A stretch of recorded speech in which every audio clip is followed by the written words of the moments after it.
दोस्तों, आज हम बात करते हैं बीएनएस की धारा 76 की।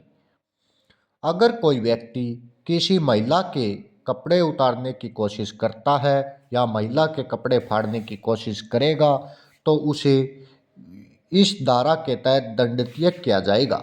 यह अपराध गंभीर अपराध की श्रेणी में आता है। इस धारा में जमानत मिलना आसान नहीं होता। इसकी सुनवाई सत्र न्यायालय में होती है। अगर कोई व्यक्ति यह अपराध करता है तो वह दोनों में से किसी भांति के कारावास से दंडनीय होगा,